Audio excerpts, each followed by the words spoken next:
Hello, I'm David Learmount. I'm the Operations and Safety Editor at Flight International, and I'm chairing Flight International's Crew Management Conference here in Brussels.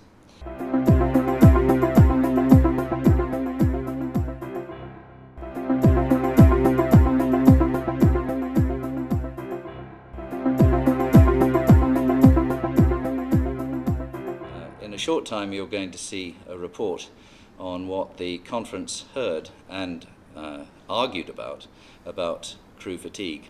But first you're going to see a report on dispatcher liability, that's flight dispatchers.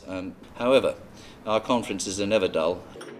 At this particular one, Dr. Ian Perry, a prominent aviation medical man, actually dropped the bombshell that pilots are likely in the future to go on flying until they're 70. We've just had from the International Civil Aviation Organization, of course, approval for pilots to fly until age 65, which has not pleased those pilots who were reckoning on retiring at 55 or at 60. Well, now they're going to have to go on another 5 years. And the reason why is because the Joint Aviation Medical Committee has actually ruled that there is no medical reason why a fit 70-year-old should not be in charge of a commercial airliner. Now, that's not a piece of legislation. However, if that's what the medics are saying now, you can bet your bottom dollar that we're going to hear more of it. And in the meanwhile, I'm going to hand you over to our reporters so you can learn more about fatigue and more about the flight dispatch issues that were covered here in Brussels.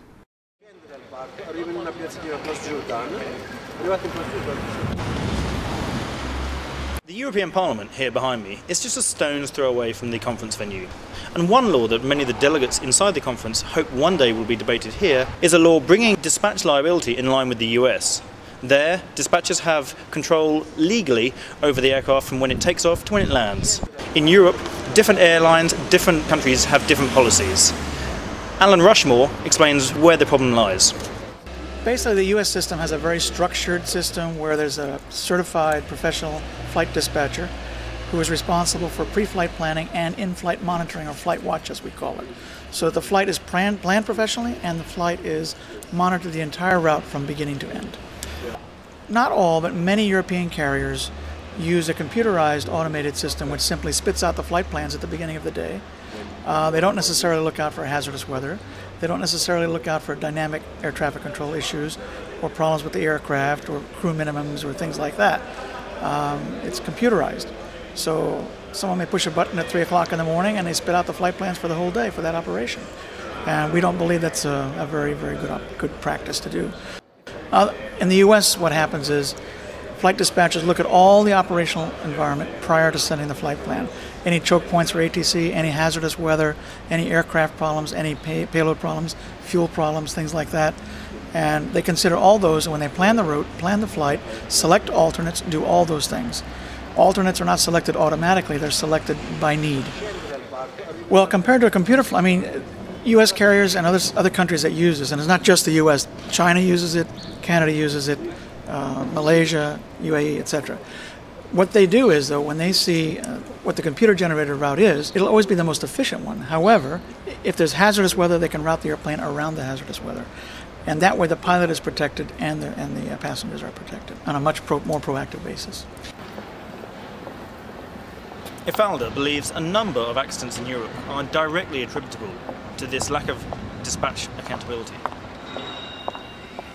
These include the July 2000 Hapag-Lloyd Airbus A310 flight from Crete to Hanover, where landing gear failed to retract and the crew continued, but with an incorrect fuel estimate, on to Vienna, passing several suitable alternatives before crashing just inside the airport boundary after both engines ran out of fuel. The July 2002 Swiss flight from Bâle to Hamburg, where the Saab 2000 continued on into bad weather due to a vectoring by air traffic control. The flight had to land at a closed airport outside Berlin. And the February 2005 British Airways Boeing 747-400 en route to Heathrow from Los Angeles that had to divert to Manchester after suffering number 2 engine surge after takeoff, but continuing on for 11 hours. So Ifalda has established a European lobbying arm to press for European adoption of US-style dispatch rules. I would like very much to see the American system in Europe. The only way we can go is to EASA in Europe, Cologne, But as it looks right now, they are not very keen on dispatch in Europe, so we really have to fight for it, and I think it will take another couple of years. And if successful, that EASA regulation will end up here in the Parliament. We'll keep you posted on its progress.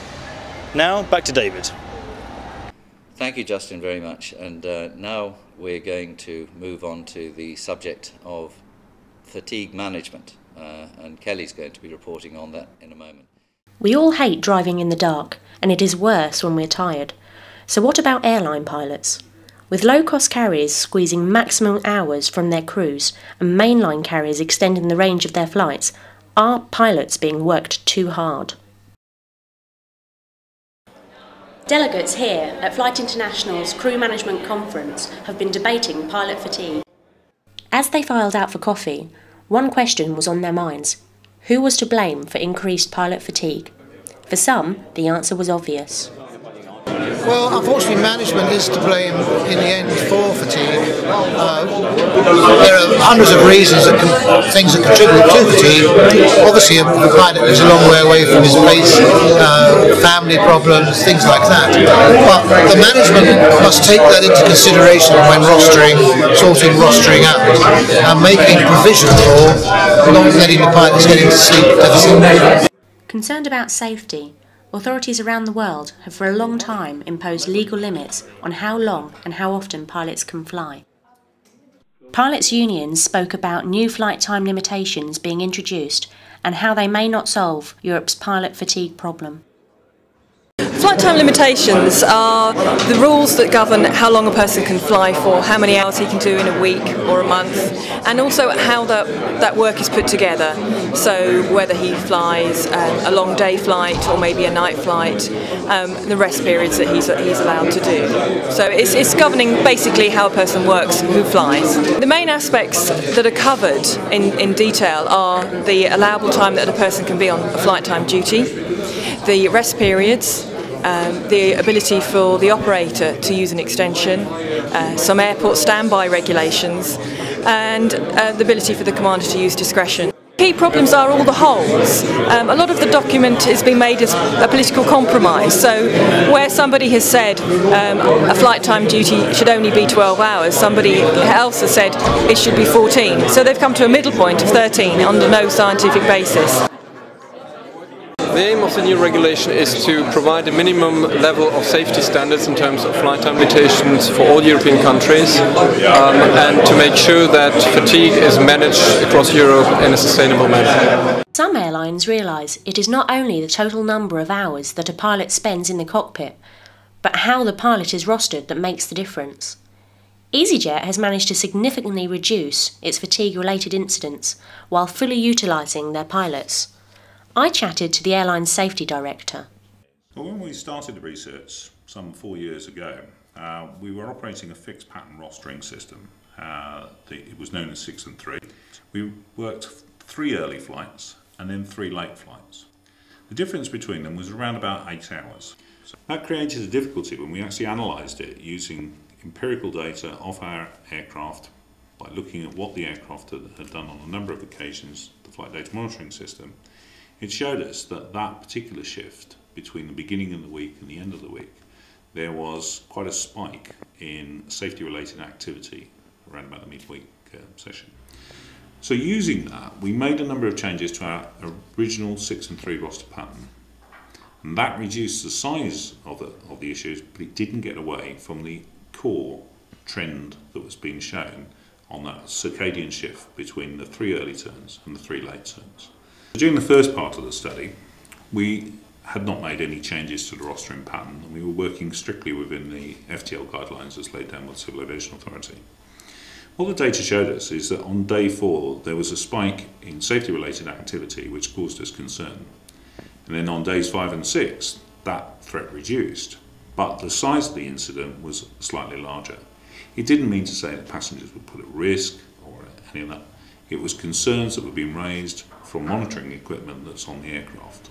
With the introduction of ultra-long-range flights of up to 18 hours now being operated by Singapore Airlines, its regulator is grappling with the issue of whether pilot in-flight rest can ever be considered time off. Well, I wouldn't like to look at it that way, because to me, in-flight rest is just a fatigue countermeasure, and that's very important, because the whole idea of in-flight rest is to ensure that crew are able to be alert for their job.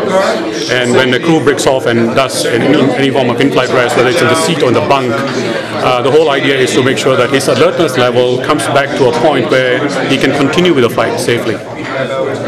Many airlines already conform to and surpass the existing and future flight time limitations. They do this to keep their staff content. One such airline is MyTravel. MyTravel decided to put in place a union-agreed social agreement to sit on top of CAP 371, purely from a pilot lifestyle perspective. CAP 371 will always cover the elements of safety that are required, and that will never be breached. But through negotiations with our union representatives, pilot management, the actual pilot community, it was decided that CAP 371 didn't cover all eventualities, and we needed to put something in that protected flight deck lifestyle, which is where we came up with the agreement, and that was through mutual negotiations, which has worked very well.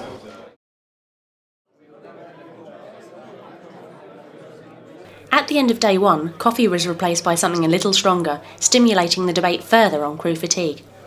As new airline business models are introduced, can regulations keep up? Back to David. Thank you, Kelly. And now, just for another controversial little piece, we threw a challenge out to both one of our speakers and then to the audience at this session. We actually posed the question whether recognising a pilot association from an airline's point of view can actually make good business sense. This idea was predicated on the idea that Southwest recognises a pilot association, EasyJet recognises one, and Ryanair, for example, doesn't recognise one. We actually gave the challenge to Captain Evan Cullen, who's the head of the Irish Airline Pilots Association, so he knows both sides of the coin. His realm includes both Ryanair and Aer Lingus, so he can see both sides of the coin. And his way of looking at this was that if you want a safe airline, you've got to talk to your pilots, and the best way of doing that is through some kind of association. He completely, interestingly enough, even though he was challenged on it, left out the industrial side. He said, yes, it exists, but the real thing that airlines have to do is to talk to pilots about safety. And if they don't have a communication, that was it. So we threw this open to the floor, and nobody dissented with Captain Evan Cullen on the fact that you must talk to pilots about safety. There were lots of airline operations people out there who have decisions to make of this type, and they didn't dissent from the association's view, which was really quite interesting. We had invited the airlines to actually challenge this view, but nobody did. That was one of the controversial ways we decided to chuck some pebbles into the stream and see what splashes they made. This has been a very, very good conference. Nobody drifted out early from this one. People don't drift out early from our conferences.